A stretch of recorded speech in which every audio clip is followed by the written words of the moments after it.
설교의 제목은 그리스도인의 귀감, 본보기라는 뜻이죠. 귀감. 지금은 마지막 시대입니다. 말씀대로 많은 어려운 일들이 있는 것이고 앞으로도 있을 겁니다. 성경에 기록된 말씀을 그대로 믿는 사람들에겐 놀라운 일이 아닙니다.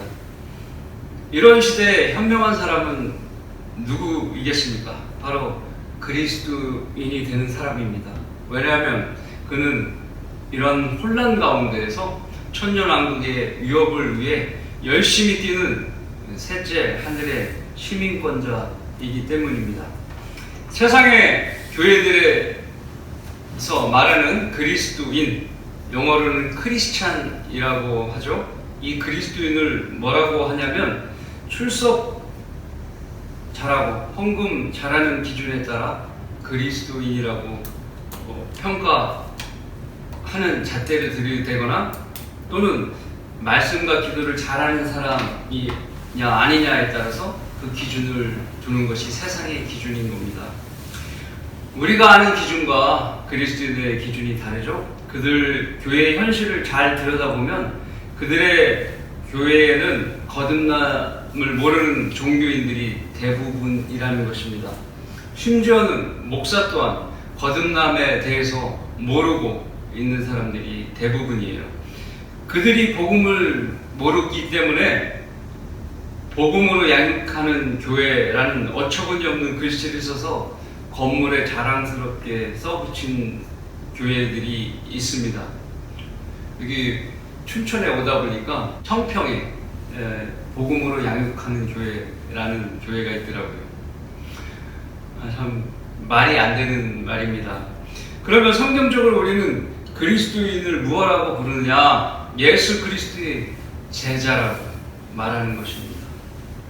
단순히 구원받은 성도가 아니라 자기 십자가를 지고 주님의 길을 따르는 성도를 그리스도인이라고 부르는 것입니다. 그래서 그리스도인의 첫째 덕목, 특징은 자기를 부인하는 것을 말합니다. 둘째는 주님의 길을 따라야 하는 것입니다. 결과적으로 구원 받으면 마귀의 진영에서 성별하여 하나님의 진영으로 넘어와야 되는 겁니다. 망설이고 있으면 안 되는 거예요. 빠져나왔으면 하나님의 진영으로 빨리 넘어와야 되는 거예요. 그래서 자신이 주님께 와서 자신을 부인하고 주님의 명령에 순종하는 사람이 되는 거예요. 우리 5분 대기조 있죠? 그것처럼 주님의 명령에 귀 기울이고 뛰어나갈 준비가 다 되어 있는 사람, 그것이 그리스도인인 것입니다. 그리스도인의 세 번째 특징은 복음을 전하여 자기가 하나님의 아들이 된 것처럼, 지옥에서 벗어난 것처럼 다른 사람에게 복음을 전해서 그를 하나님의 아들로 만드는 일을 해야 되는 겁니다. 부활하신 주님께서 승천하신 후부터 사도들은 복음을 전하는 일에 매진하였습니다. 특히나 복음이 유대인들에게서 이방인으로 넘어간 이후부터는 이방인의 사도로 임명된 바울 사도의 사역은 예수 그리스도의 복음 전파의 주류를 이루게 됩니다. 오늘 본문의 이야기는 이 바울 사도의 2차 선교 여행 중에 세 번째 방문 도시였던 빌립보에 있었던 일을 소재로 합니다. 빌립보는 마케도니아에서 처음 만나게 되는 큰 도시입니다. 마케도니아는 지금으로 이야기하면은 그리스의 북부 지역에 있는 지역입니다. 빌립보는 로마의 식민지이고 여기에는 유대인의 회당이 없습니다. 그래서 바울과 실라는 성읍 밖에서 기도 모임으로 그의 사역을 시작했고 그곳에서 두아티라에서 장사하는 누디아라는 여인을 만나서 그를 구원받게 해주었습니다. 빌립보에서의 또 하나의 사건은 오늘 본문의 이야기 드립니다. 사도 바울은 그리스도인들이 본받아야 할 모범적인 인물입니다. 오늘 구절을 통해서 하나님께서 들어 쓰시는 그리스도인이란 어떠해야 합니까? 라는 주제로 함께 살펴보고자 합니다. 자, 하나님께서 들어 쓰시는 그리스도인이란 어떠해야 합니까? 첫 번째, 혼에 대한 연민을 느낄 수 있는 소양이 있어야 합니다. 혼에 대한 연민을 느낄 수 있는 소양. 자, 말씀은 16절부터 18절 말씀입니다. 그 후 우리가 기도하려고 나가서 점치는 영에 사로잡힌 어떤 소녀를 만났는데, 소녀가 점치는 영에 사로잡혀서 다른 사람을 보고서 그의 과거를 얘기해주고 점을 쳐주는 거예요.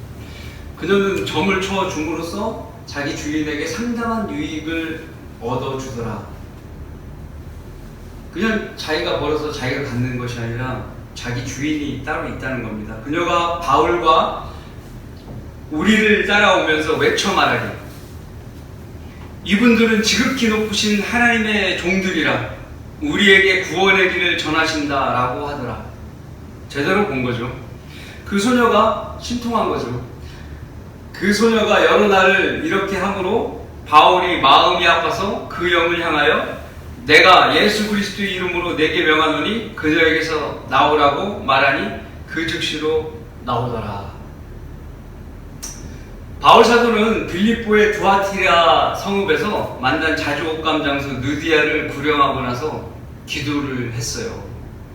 그리고 그 기도한 후 이 빌립보 지역에서 느디아와 같은 신실한 여인을 주님 주심에 감사드리고 주님께서 또 다른 예비한 혼을 만나게 해주시라는 이런 기도를 드린 후에 버나바, 시장에 있는 버나바로 나가게 되는 겁니다. 우리나라도 60년대, 70년대 그리고 80년대 초반까지만 해도 흔히 보던 것이 뭐냐면 길에서 구걸하는 앵거리 소년들을 다들 보셨을 겁니다. 깡통을 들고 동냥하는 일이나 껌이나 일상용품을 들고 물건을 파는 일을 그들은 했어요. 대중교통을 타거나 역사 주변에 그들이 많았고 그들 뒤에는 그들을 시켜서 돈을 갈취하는 불량한 사람들이 있었습니다. 오늘 바울이 만난 소녀는 앵거리를 당하는 소녀였던 것입니다. 그 소녀는 단순히 구걸하는 소녀가 아니라 마귀들의 영, 그녀에게 들어가 있는 영은 마귀들의 영인 거예요. 마귀들의 영에 사로잡힌 소녀였던 것입니다. 왜? 마귀는 단수 하나잖아요. 그리고 한 사람 앞에 여러 마리 들어가는 거, 영이. 그래서 마귀들의 영에 사로잡힌 소녀였던 겁니다. 그녀를 사로잡은 마귀들은 소녀에게 그 소녀를 만난 사람들의 과거를 알려주고 미래에 점을 쳐주는 거예요. 사실은 미래를 잘 모르죠. 마귀들은 미래를 잘 모르는데 과거는 정확해 보니까 사람들이 속는 거죠. 아, 미래를 맞추겠다. 과거를 맞췄으니까 미래를 맞추겠다라는 생각을 가지고 점을 치는 거죠. 그럼 돈을 받을 거 아닙니까? 그 돈을 받으면 그 소녀가 주머니에 넣는 즉시 뺏기는 거죠. 주인에게 상납을 당하는 것이죠. 얼마나 불쌍합니까? 그 어린 나이에 부모 밑에서 귀여움받고 사랑을 받을 나이에 어른들이 하는 일을 흉내내면서 돈 벌는 일선에 나가서 자기 수입도 올리지 못하고 또 뺏기는 거잖아요. 불쌍한 거죠. 그런데 그 소녀가 바울과 실라의 뒤를 따라오면서 이분들은 지극히 높으신 하나님의 종들이라 우리에게 구원의 길을 전하신다라고 외치는 것입니다. 그것도 그 장터길을 지날 때 어제 지나고 또 오늘 며칠 전에도 지났을 때 똑같이 바울한테 이야기를 하니까 바울의 마음이 심히 찢어질 듯 아팠던 겁니다. 바울은 그 소녀를 그 마귀들로부터 구해주어서 그런 일을 하지 않도록 하고 싶었던 것입니다. 그걸 뭐라고 그래요? 우리는 연민이라고 얘기하는 거예요. 그것을 다른 사람의 고통이나 불행을 보고 슬퍼하며 동정하는 마음, 그런 것을 바울은 갖고 있었던 겁니다. 이 바울의 연민은 예수 그리스도의 사도로서 넘치도록 소유했습니다. 뒤에 바울이 이 가진 그 연민이 이스라엘 백성에 대한, 유대인들에 대한 그 연민으로 이어집니다. 그렇기 때문에 복음이 유대인으로부터 떠나 이방인으로 넘어간 시점에 자기가 이방인의 사도이면서도 불구하고 다시 예루살렘에 돌아가서 복음을 전하는 그런 일을 하게 됩니다. 사실은 하나님께서는 그것을 금지하셨는데 그것을 굳이 바울이 했던 것은 동족을 사랑하는 그런 연민이 있었기 때문인 것입니다. 이처럼 그리스도인이 잃어버린 혼에 대해서 무감각하게 상태에 있다면 우리는 점검해봐야 돼요. 자신의 영적인 문제가 없는지 점검해봐야 돼요. 눈에 지옥으로 가는 사람들이 보이지 않는다. 그럼 내가 심각한 영적인 문제가 시작됐다는 거예요. 연민이 사라졌다. 연민이 없다. 체크해봐야 돼요. 전쟁 후에 소집된 군인이 혼을 이겨오는 전투에서 지옥으로 달려가는 혼에 대해 관심이 없다면 전쟁하러 온 군인이 아닌 것입니다. 마귀도 그를 관심 대상에 두지 않아요. 영적으로 변질됐어. 관심을 안 두는 거예요. 진짜 구원받은 성도는 자기가 구원받기 전의 상황을 고려해서 자기 구원받기 전에 어때요? 지옥에 갈 수밖에 없던 존재였다는 것을 자기는 알고 있었고, 그런 심각한 상황에서 예수님께서 나를 구해줬다 라는 것에 대한 감사함이 있는 거 아닙니까? 그렇죠? 그 감사함으로 남들에게 전하고 싶은 마음이 들어야 되는 거예요. 그냥 구원받았으니까 어쩔 수 없이 복음을 전한다는 그런 의무감만 남아서는 안 되는 것입니다. 제두권의 모 안수 집사가 운영하는 어떤 직장이 있었어요. 회사요. 자기 회사를 일터교회라고 하면서 교회에서 하는 일들을 직장 내에서 똑같이 하는 거예요.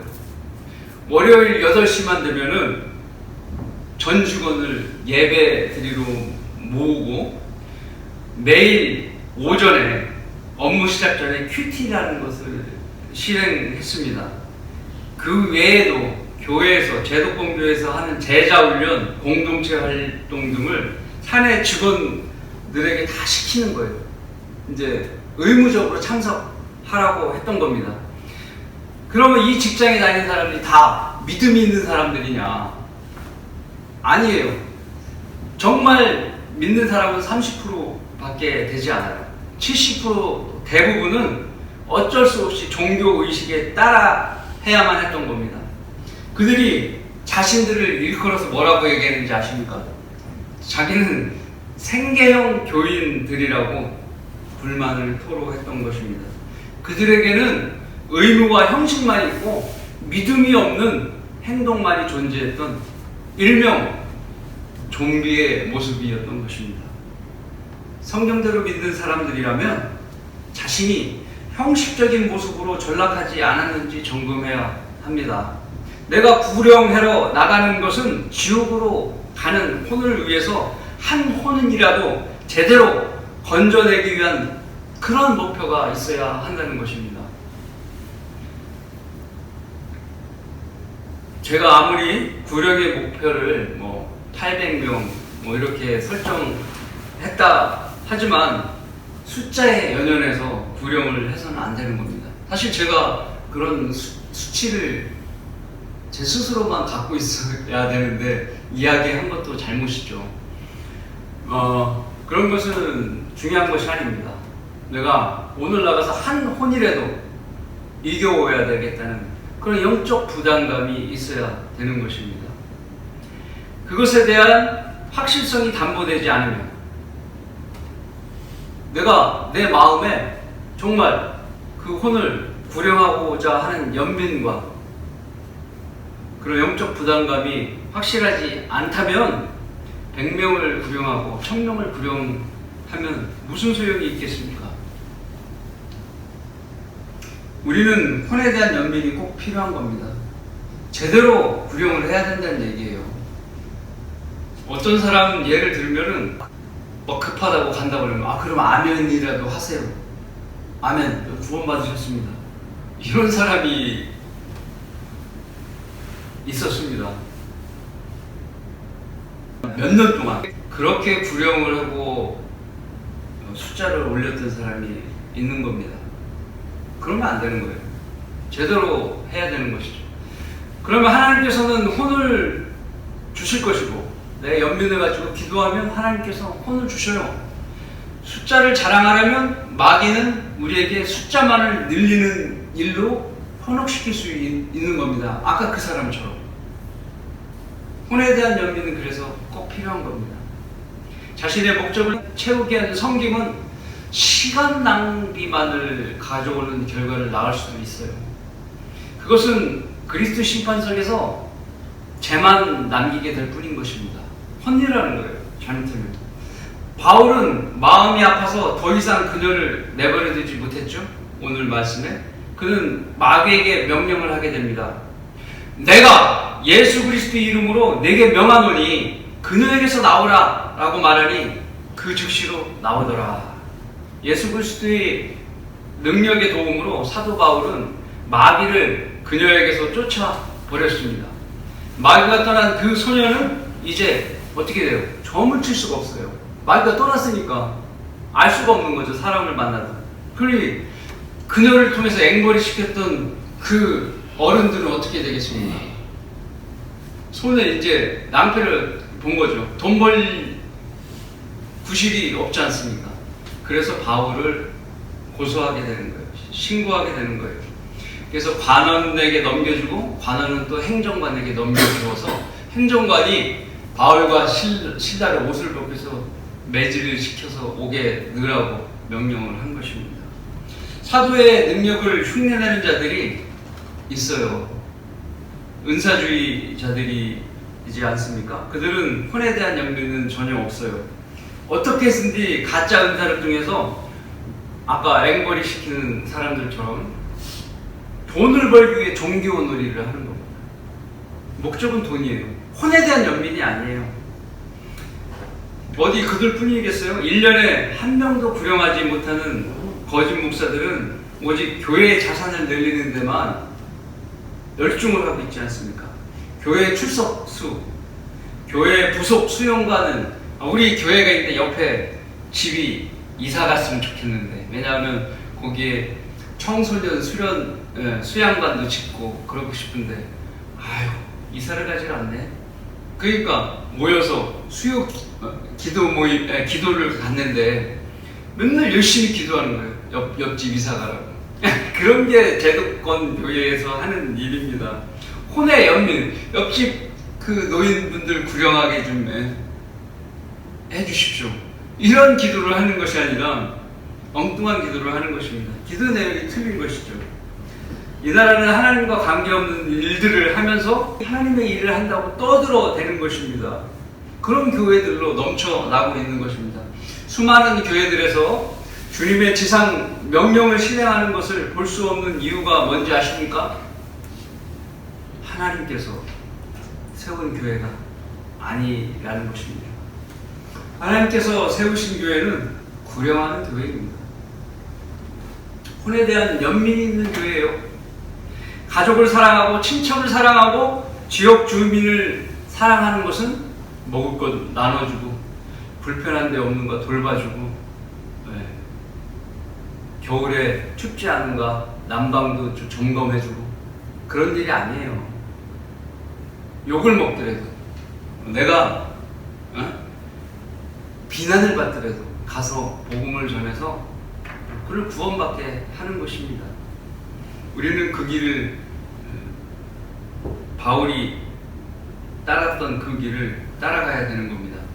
그러므로 우리 성경대로 믿는 그리스도인은 혼에 대한 연민을 가질 수 있는 그런 소양을 갖춰야 되는 겁니다. 하나님께서 들어쓰시는 그리스도인이란 어떠해야 합니까? 두 번째로, 고난 중에 쉬지 않고 기도하고 찬송하는 신실함이 있어야 합니다. 고난 중에 쉬지 않고 기도하고 찬송하는 그런 신실함이 있어야 됩니다.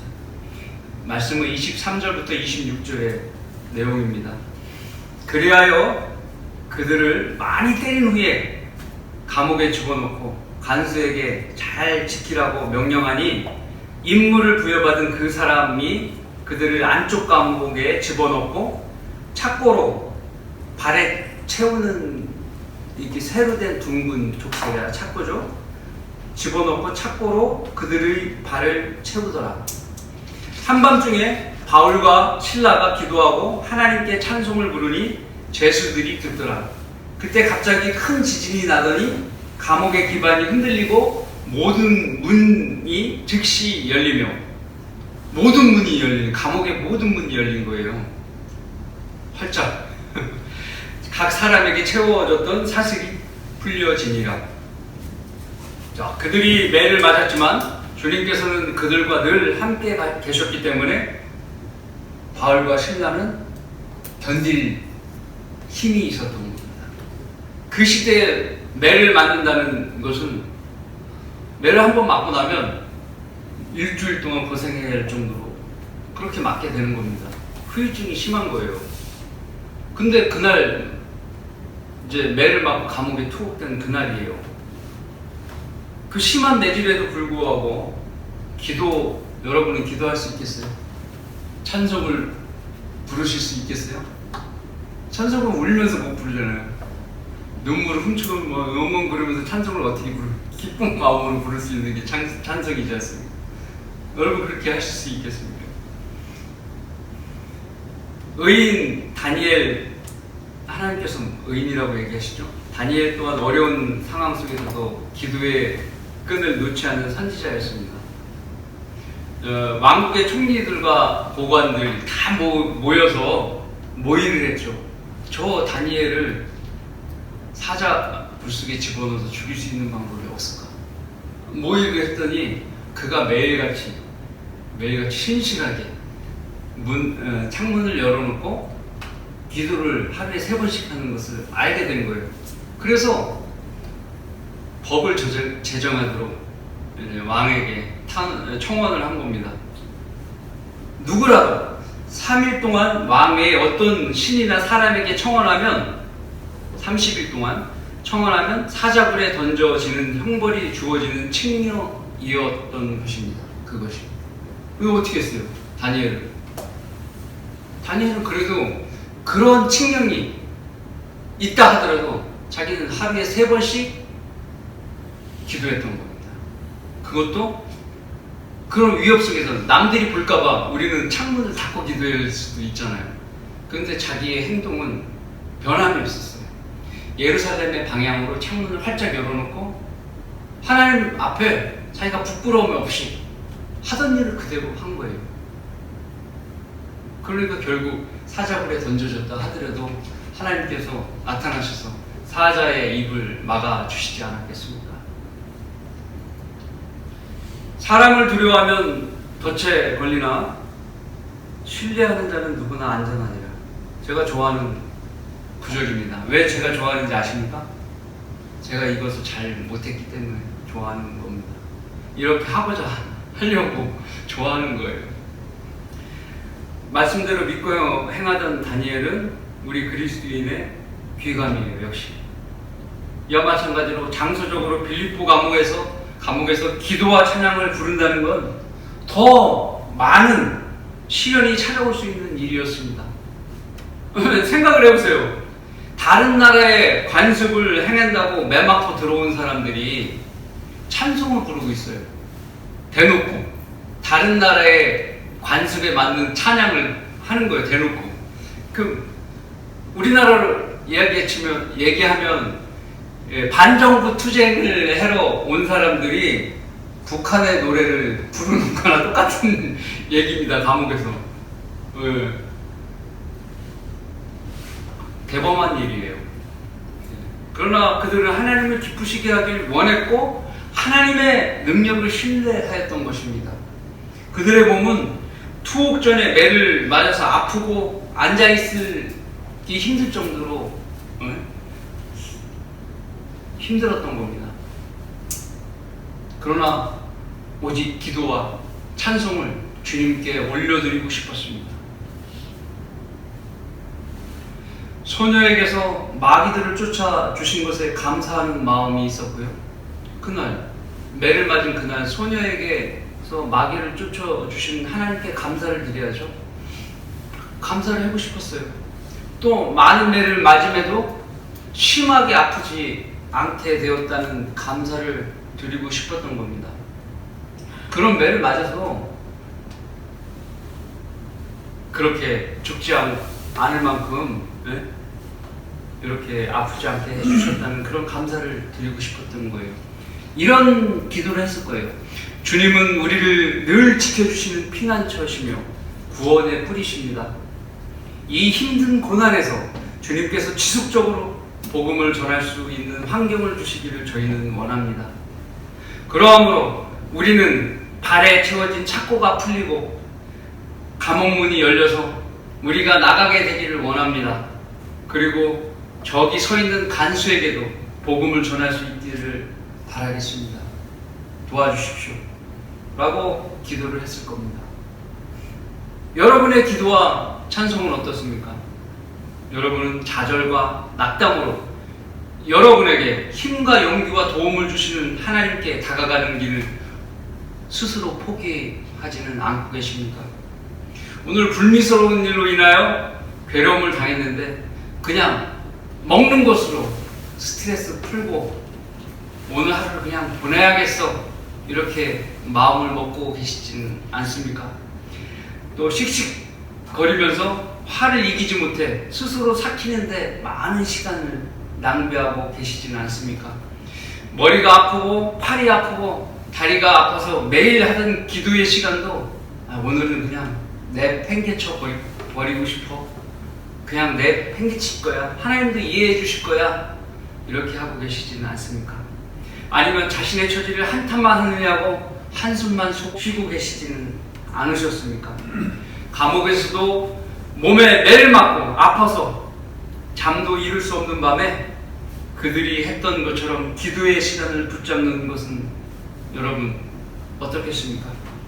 이 세상의 삶은 악합니다. 그러므로 그리스도인이 살 곳이 못되기 때문에 새 예루살렘의 시민권을 가진 성도는 하나님 아버지께 어떻게 해요? 기도로 나아가야 하는 것입니다. 왜냐하면 지금 이 시간 이 세상에는 나 자신의 현재 상황을 개선시켜줄 다른 것들이 하나도 이 세상에 존재하지 않기 때문에 그렇습니다. 우리 상태를 개선시켜줄 분은 하나님 한 분뿐인 것입니다. 그것이 현실이에요. 주님은 말씀하시길 내가 너를 떠나지 아니하고 너를 버리지 아니하리라 그리고 하셨다는 것을 잊어서는 안 될 것입니다.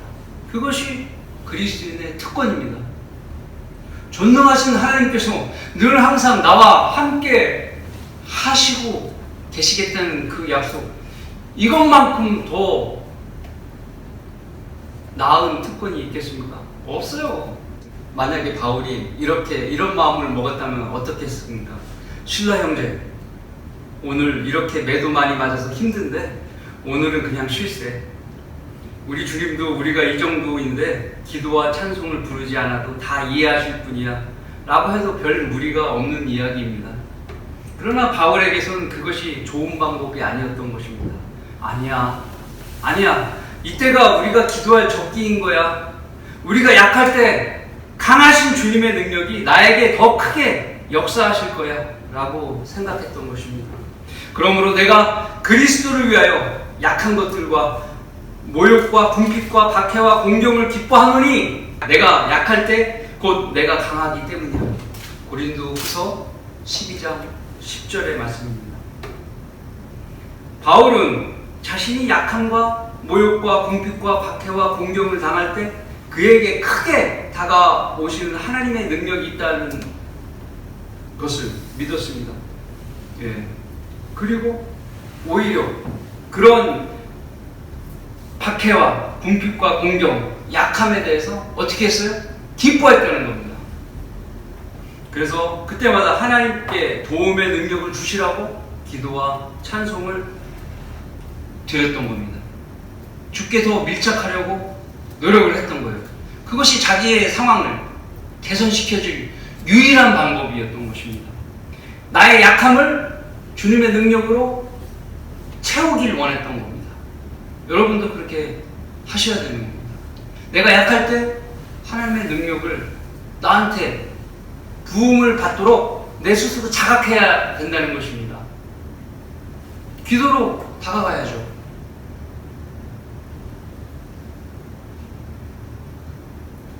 넘어진 어린아이가 바라는 것은 무엇이겠습니까? 나를 일으켜 주실 아빠가 다가오는 것입니다.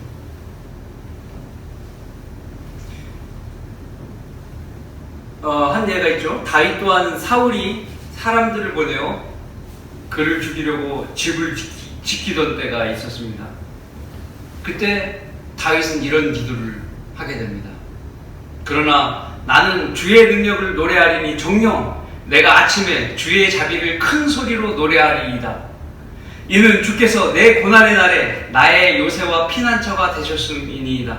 시편 59장 16절의 말씀입니다. 이 기도처럼 하나님께서는 고난의 날에 우리 요새와 피난처이신 것을 잊지 말아야 합니다.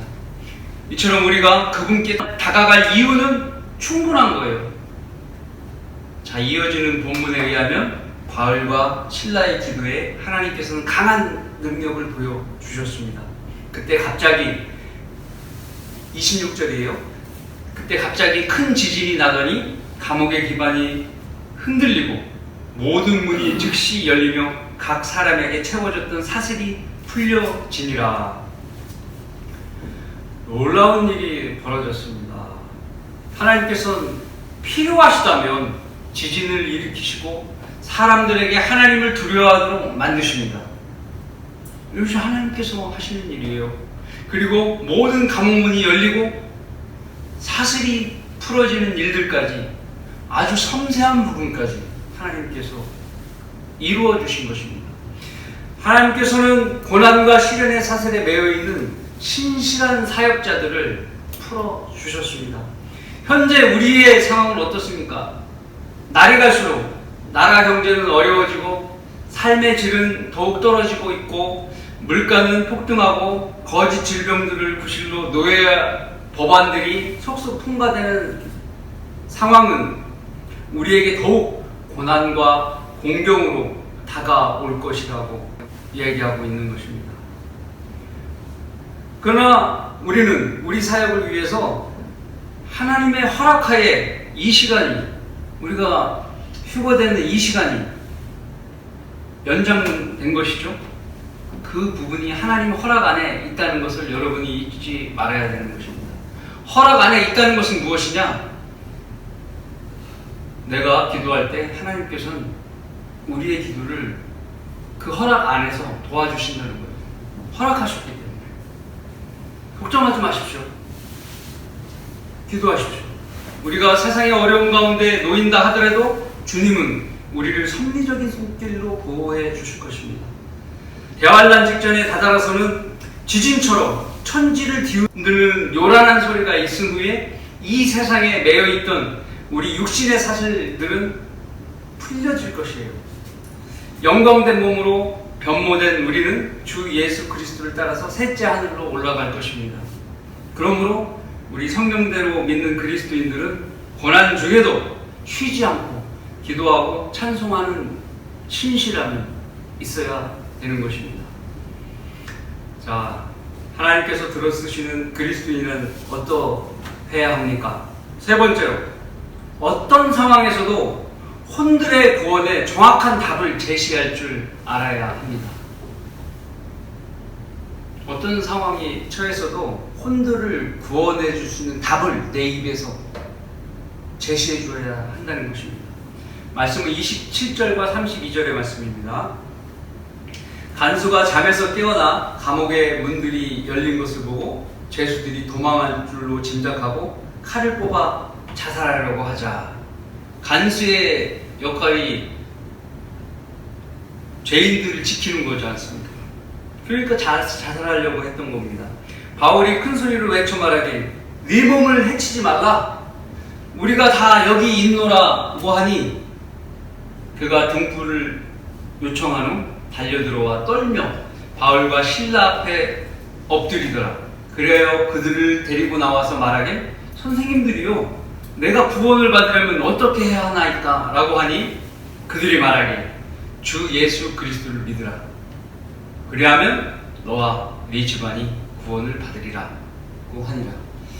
그리고 그들이 주의 말씀을 그와 그 집안에 있는 모든 사람에게 전하니라. 여기까지입니다. 간수는 밤에 잠을 자고 있었던 겁니다. 근무 태만이죠. 네. 그는 땅이 흔들리는 큰 지진이 일어나서야 잠에서 비로소 깨어났습니다. 눈이 휘둥그레졌죠. 깜짝 놀란, 감옥문들이 활짝 열려 있었기 때문이에요.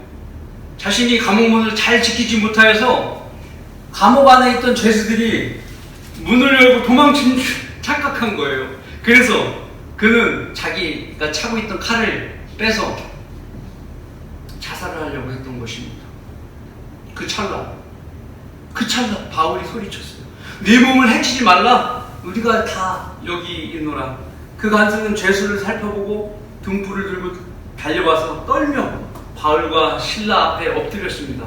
간수는 그들이 왜 여기에 왔는지에 대해 전에 들어서 알고 있었고, 그들이 찬송을 부르고 있는 것을 잠결에 들었습니다. 그래서 이들이 보통 사람들이 아니고 사람들을 구원하러 다니는 사람들이라는 것을 미리 알고 있었는데, 그 지진 같은 이런 일들이, 놀라운 일들이 벌어짐으로써 이들과 하나님께서 함께하고 있다는 것을 깨달은 거죠.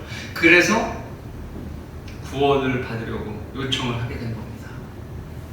이런 질문에 한국의 이런 간수가 한국의 교회들에게 질문을 했어요. 예를 들어서 그 교인들이 이제 감옥에 갇혔는데 그런 일이 벌어질 리가 없지만, 근데 간수가 질문했어요. 구원을 받으려면 어떻게 해야 됩니까? 그러면 대한민국의 세상 교회들은 어떤 대답을 내놓을까요? 어떤 집단들이 정확한 복음을 전하여 구원을 받을 수 있게 답을 줄 수 있겠습니까? 여호와 증인들은 예수 그리스도를 하나님이라고 부르는 걸 질색하죠? 질색합니다. 그들은 지옥이 없다고 하면서 율법을 지켜야 구원받는다고 주장하는 자들인데 그들이 답을 내어놓을 수 있겠습니까? 그 간수를 지옥에 보내겠죠. 안식교도 안식일을 지켜야 당신이 구원을 받습니다. 행위 구원을 가르치겠죠. 간수가 구원 받겠습니까? 물침례를 받아야 된다고 그리스도 교회가 또 카톨릭이 그렇게 해서 간수에게 물침례를 줬다면 간수가 구원 받겠습니까? 정확한 답을 줄 수가 없는 거예요. 극단적인 칼빈주의자들도 또 감리교 성결교도 끝까지 견뎌야 된다는 말을 하면서 행위를 더할 거 아닙니까? 예수 그리스도의 피를 욕되게 할 거 아닙니까? 그들이 간수를 구원시켜 주겠습니까? 절대로 시켜줄 수 없는 거예요. 그들의 교회들은 교회와 지역교회를 구분하지 못해요. 우리는 교회와 지역교회를 구분하잖아요. 구분 못해요.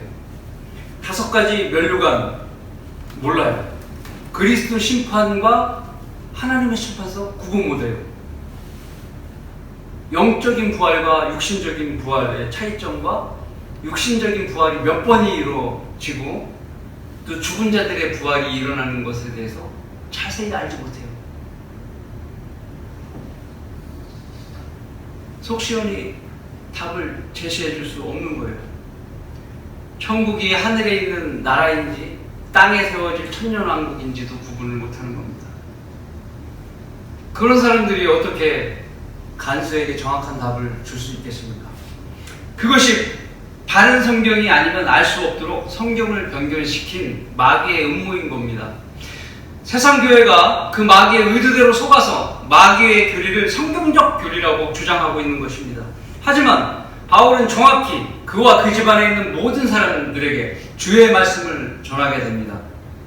이때 전한 것이 그리스도의 복음인 거예요. 우리가 다 알듯이 고린도전서 15장 2절과 3절을 복음으로 전했고,